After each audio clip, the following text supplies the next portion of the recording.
They made the decision without consulting me first. And as usual, I was supposed to go along with it, keep a smile on my face, and ensure everything went smoothly. My name is Morgan Finch. I'm 31 years old, working as a senior accountant at Everson and Trask CPAs. Hardly anyone outside the accounting world knows the name, and I lead a low-key existence in Birch Lane residences, where there's never any chaos or trouble. Every bit of my life is self-made. The diploma from Paxton College, my position at Everson and Trask CPAs, my solid credit score, even the table in my kitchen, I earned or built all of them myself. I never accepted favors, nor did I look for an easy path. Yet, if you spoke to my parents, they'd likely claim that I'm the unfeeling one. Not because I've ever shouted, stormed out, or acted meanly, just because I finally stopped fixing all their problems. Let me explain. I have an older sister, Hayden Finch, who is 3 years ahead of me but, in many ways, always 4 steps behind. My older sister has a unique ability to turn her setbacks into catastrophes and to make everyone but herself responsible for the outcome. I went after it. I lost an additional position. My boss was unbearable. I was evicted yet again from Birch Lane residences. My roommates were envious. I missed yet another bill. I keep giving it my all. And Diane and George Finch, my parents, never challenge my choices.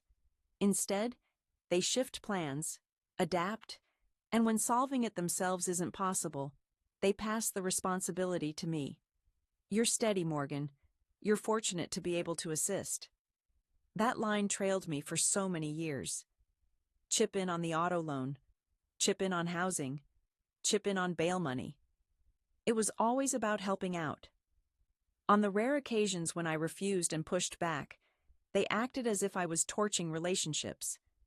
Early on, I realized that my worth wasn't in being cherished, but in being needed.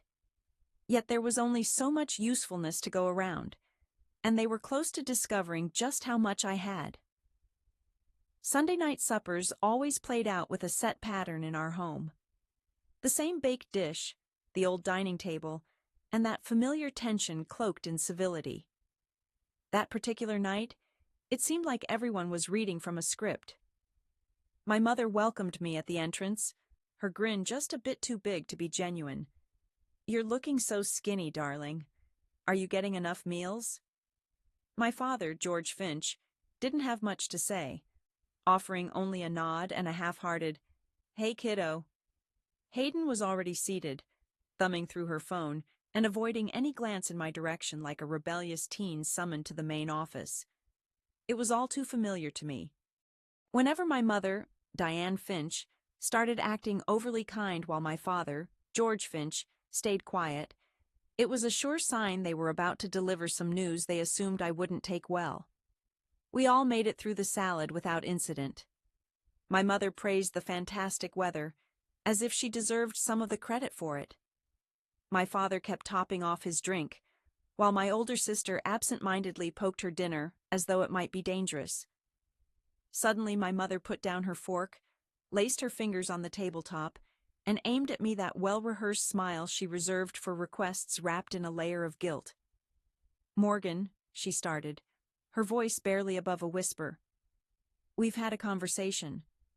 Hayden had received news that things would be changing for me soon, and by the way, I would be staying at her place for a short time. Just like that, without any invitation for input or a chance to talk it over. She phrased it as if she were handing me a plate of treats, naturally expecting my approval. It felt as though everyone in the room was briefly on hold, secretly wondering if I would object so they could accuse me of being self-centered. I glanced at my older sister, Hayden Finch. She looked up momentarily, only to drop her gaze again. My father, George Finch, cleared his throat, getting ready for a debate. But instead, I gave a warm smile. "Of course," I replied with a breezy tone. "If having Hayden stay will support her in getting back on track, I really don't see a reason against it." The pointed stillness that came after that was almost painful. My mother, Diane Finch, blinked, visibly taken aback. My father let out a relieved breath, as if he'd managed to avoid a disaster. My older sister leaned back, a self-satisfied smirk spreading slowly like moss across her face. None of them seemed to register how motionless I became right after that. How silent they assumed I would remain from then on. I had given in. However, what they were unaware of, what none had bothered to inquire about, was the fact that I hadn't stayed at Birch Lane residences in several weeks, and I certainly wasn't about to let Hayden or anyone else move into a space that no longer existed. My decision to mislead my parents wasn't something I impulsively chose one morning. That choice was shaped over years, years filled with quiet letdowns, favors tainted with guilt, and sacrifices forgotten, all while I learned that, in my family, getting by always came with conditions, and that being the strong one just meant being the easiest to take advantage of. When I turned 21, my older sister's car was repossessed. She phoned me, sobbing. She said she couldn't get to her new position. She insisted this job was one of a kind. She pleaded for a bit of assistance to get her started. My credit was untarnished, so agreeing to co-sign seemed minor. Hayden quit showing up at that job 4 weeks later. She missed her payments. I suppose my credit suffered the consequences. At 28, my mother called me in tears because the mortgage payments were overdue. My father had lost his job. My older sister had returned to live at home. I transferred $2,700 the following morning. I never received any acknowledgement. When Thanksgiving came around, my mother gave me a mug that read, "World's Best Daughter," and I nearly burst out laughing. At 28, my older sister was arrested for a DUI, the first we were aware of at least. My father asked me to keep things under wraps, explaining it could ruin our family's good name. I paid the lawyer's legal fees. My older sister didn't utter a single word to me. 2 years later, when my mother was stopped by the police again and I declined to get involved, she called me heartless. She told me I never grasped what it's like to fear for someone you care about. According to her, my older sister's life is harder than yours. That was when it became certain to me, not just a hunch, but the truth. I realized I wasn't seen as a person. I was nothing more than a utility, a faucet they could twist on whenever needed. When something went wrong, I noticed it in the way a wallet could be a display of happiness. I began gradually withdrawing, gently refusing, steering the conversation elsewhere, saying, "I'll consider it," rather than agreeing outright. This shift in me didn't go unnoticed, and that shift was not well received. One evening, I found myself feeling isolated in my Birch Lane residences. The Maple Terrace unit I had purchased on my own was furnished with discounted deals, paid off gradually through my methodical routines of budgeting and quiet responsibility. I looked at the entryway and realized I no longer felt secure there because it didn't belong to me anymore. When something was desired, suddenly it became ours, just as my hours, my finances, and my endurance had become shared by default. That was when I reached a conclusion. I contacted the realtor, arranged a discreet, legitimate sale of the property. Without any big announcement, I relocated to a modest rental in another Hartwell neighborhood. Nobody inquired about my new place, and I didn't provide any details. I might have shared the information, but I chose not to. It wasn't out of malice, nor self-preservation, nor retaliation. Sometimes, growing up in a household where I was valued mainly for what I provided, the most compassionate act I could do for myself was to withdraw just enough to catch my breath. The messages began on Tuesday. "We'll bring my older sister's mattress over Sunday afternoon. My father will be packing up the boxes Saturday night. She's looking forward to having a space all her own at last." I chose not to answer. There was no need. Their words were meant for a version of myself that was already gone. Every text presumed I would greet them, reorganize my days, and shoulder the burden in silence. This wasn't the first time they'd done this to me. What they didn't realize was that I'd stopped paying attention. By Friday, my mother was messaging me every day. Let me know if you want anything tidied before she moves in. My older sister insists she won't cause any trouble. She's bringing her own kitchenware. That one made me smile into my morning coffee. She hadn't washed a plate in her own Birch Lane residences in years, but I decided not to interfere. I chose not to argue. I didn't set the record straight. I waited until Sunday afternoon. I got up and left before anyone else. Coffee came first, followed by an aimless drive across Hartwell. I wandered through Walnut Grove Public Market with no plans to purchase anything. I let the sun warm my face far longer than was needed. My phone buzzed in my pocket 3 times before I paid attention. Missed calls and voicemails appeared. On the 4th attempt, I answered my own call. It turned out to be my mother, but it wasn't her gentle tone. Instead, her voice was strained and edged with alarm. She pressed me. "What is happening?" "There's a man here," she continued. "He claims he resides in Maple Terrace Unit.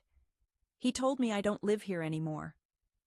I let the quiet linger between us. I wanted her to notice its weight, the strange emptiness, the lack of reassurance. "You didn't inform us," she barked. "You never breathed a word." "No," I responded calmly. "I didn't." There was a flurry of noise in the background, along with the sound of bags shifting. My father's voice grew more pointed and quiet. My older sister said something I couldn't make out. "Morgan," my mother whispered. "What's going on?" she asked. "I sold the Maple Terrace unit," I told them bluntly a few weeks back. "You did what?" "I moved out without making a fuss." I figured it didn't matter. Since no one ever questioned where I was living, I just never mentioned it. There was a brief silence. I pictured my father, my mother, and my older sister gathered on the porch, belongings at their feet, arms folded, just becoming aware they'd staged a takeover only to choose the wrong place. Then my father's voice broke in. "You weren't honest with us. You said Hayden could move in." I answered, if it made things easier for Hayden, I saw no problem with it. I just never specified the location.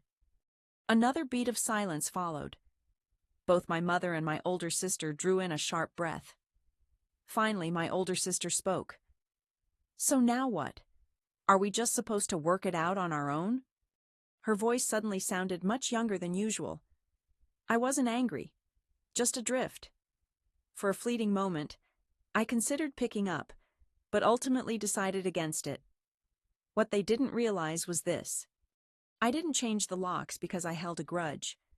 I didn't sell the Maple Terrace unit to make some sort of statement. I took those actions because I was done residing in a place that never truly felt like it belonged to me. I made those choices because I owed it to myself to step into my own space without having to brace myself. And also because, sometimes, the most compassionate thing I can do for people unwilling to change is to stop giving them room in my life. They assumed that would be the end of it. They misjudged the situation, because by that evening, they were right outside my door. I saw it coming. Even as I enjoyed my coffee that morning, ignoring their voicemail messages, I knew my mother wouldn't be able to drop the matter. She would pry, reach out to someone, or even appear in person just to prove that, no matter where I went, I could still be found, and the same responsibilities would follow me. As evening fell, I heard a knock at my door. There were 3 sharp, hurried knocks, the sort that signaled someone was trying hard to remain courteous despite their impatience. When I glanced through the peephole, there stood my mother, my father, my older sister, and the trunk of their car stuffed with boxes, as though this was a relocation day. I cracked the door open halfway. "You tracked me down," I stated with little emotion. My mother appeared flustered, her lipstick worn away and her hair pushed back, as if she'd run her fingers through it one too many times. "We tried to call," she said tightly. "We honestly didn't expect you'd be here." This is my Birch Lane Residences unit, I replied. But you said. By now my father's tone was growing more insistent. You told us she was allowed to move in. And here I am, standing outside with all her possessions, and it feels like I barely recognize us. I stayed exactly where I was, unmoving. I made sure not to shout. I never agreed to her moving in here. My words were, if it helps Hayden, I don't see why not. Back then, that conversation took place at my old place. Remember, I no longer live there. Hayden approached, folding her arms across her chest. Her face was flushed, though not with shame. She was furious. This is childish, Morgan, my older sister accused.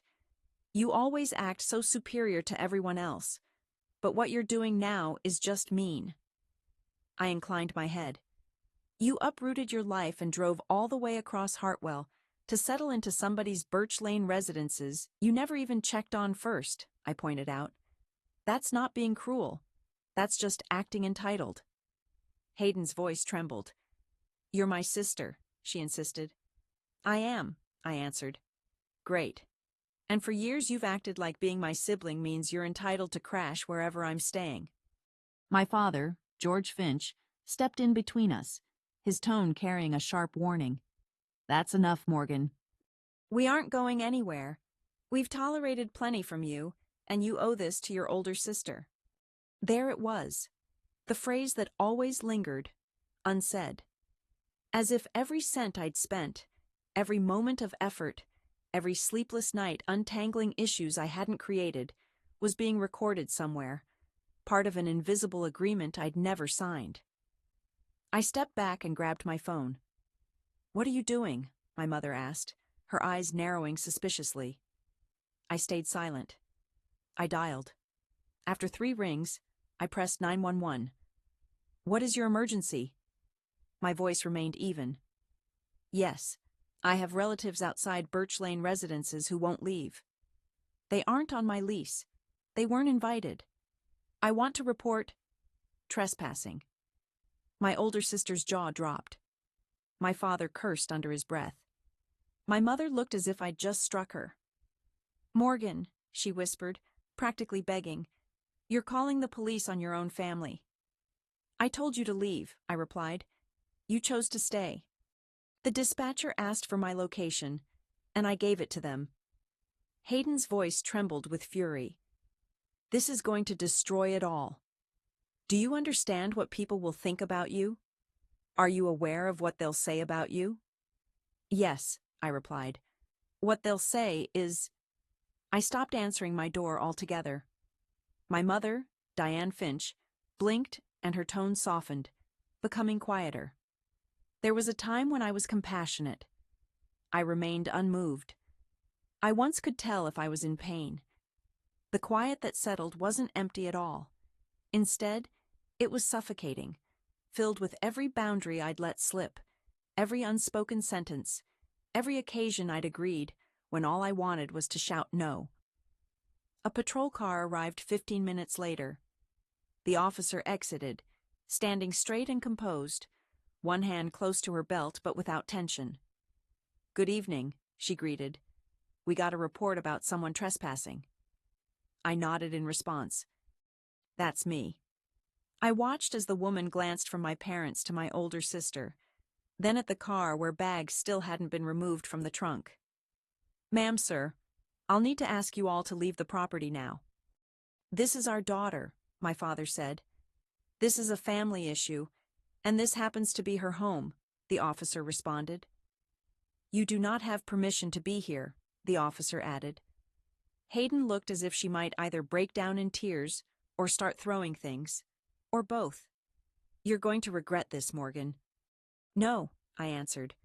I've spent my life regretting almost everything until now. This is the first decision that feels absolutely right to me. 2 days after, I awakened to 10 missed calls. 6 came from Diane, 3 from George. The rest were from unfamiliar numbers, likely the Morleys or the Trasks I hadn't contacted since finishing school. Soon after, The messages started to arrive. How could I treat my own sister this way? My mother can barely cope. Hayden has been forced to sleep in her car. Is this really what I wanted? I gave no response. All I did was continue scrolling. After a while, I came across it. A ShiftNet post written by my mother, Diane Finch. It was visible to everyone. 3 paragraphs, heartbreak emojis sprinkled throughout, and a photo of my older sister Hayden as a little kid appeared. We brought up both our girls to look out for one another. But now, one of us seems to have lost sight of that lesson. It devastates us that I, despite all I have achieved and how fortunate I am, would abandon my family when they need me most. My older sister shouldn't have been treated this way. None of my family deserved to go through this. There were hundreds of likes and dozens of comments from people I hadn't spoken to since I was 12, calling me selfish, unfeeling, and spoiled. This reaction wasn't anything new, only more intense now. I found myself staring at my screen for what felt like ages. For the first time ever, I decided to actually reply in the thread. I kept it straightforward, without embellishment or hashtags. I uploaded a screenshot of the $2,700 transfer I'd made to cover the mortgage payment. I added a screenshot showing my name on Hayden's car loan next to the notice from the collections agency, then an image of the lawyer's invoice from her DUI, and a timeline listing every one-time favor I'd taken on since I turned 21. The receipt showed the sale of the Maple Terrace unit, and lastly, a message I had saved. One Hayden had sent me 3 years ago, teasing me for being dull just because I wouldn't let her stay with me for a month. I closed with a single sentence. I didn't walk away from my family. I just stopped volunteering for emotional debt. Afterward, I powered down my phone, not out of fear, but because I didn't need validation. What I truly craved was peace and quiet. And for the first time in a long while, I finally had it. That evening, Birch Lane Residences was peaceful. The hallway remained silent. My phone didn't vibrate, and only the soft whir of the fridge and the sporadic groan of ancient pipes settling behind the walls broke the silence. I brewed chamomile tea. The purpose wasn't to make myself tired. Falling asleep came easily to me now. It was about keeping tradition. I wrapped both hands around the warm mug, watching the steam curl up like a kind of forgiveness I hadn't requested. My phone screen glowed briefly. My mother, and yet still my older sister. I left the messages unopened. There was no need for me to read them. By this point, I recognized the pattern perfectly. First came the shock, followed by anger, then guilt, and after that, the inevitable pleading, always in the same sequence. I blocked both phone numbers, not out of spite or pride, but because some doors aren't meant to be knocked on forever. I stepped out onto the balcony next. The air was chilly but didn't sting. It was the sort of chill that made me aware of my own existence. Down below, Hartwell buzzed continuously, headlights drifting by, people illuminated, someone guiding a dog clad in an oversized jacket, far too heavy for springtime. A neighbor, 3 stories beneath me, gave a wave when she noticed me. I returned her wave. That tiny exchange was uncomplicated, but it felt truer than many things I'd done out of a sense of duty. After coming back inside, I methodically switched off the lights. The living room, then the kitchen, and the hallway. No pictures hung on the walls, no photographs of my parents or my older sister. Simply silence. Just a place free of clutter. I wasn't overcome by victory, resentment, or defeat. What I sensed was the completion of my act. I was finished, tired of justifying myself, and tired of serving as a backup life support for those who never figured out how to survive independently. Somewhere beyond this moment, I knew they were likely reshaping the narrative, turning me into either the antagonist, the distant one, or the daughter who lacked gratitude. They could go ahead. My purpose here was not to receive affection. I came to put an end to pretending I hadn't disappeared. They had told the story as if I truly had, but now I've put my own version to paper.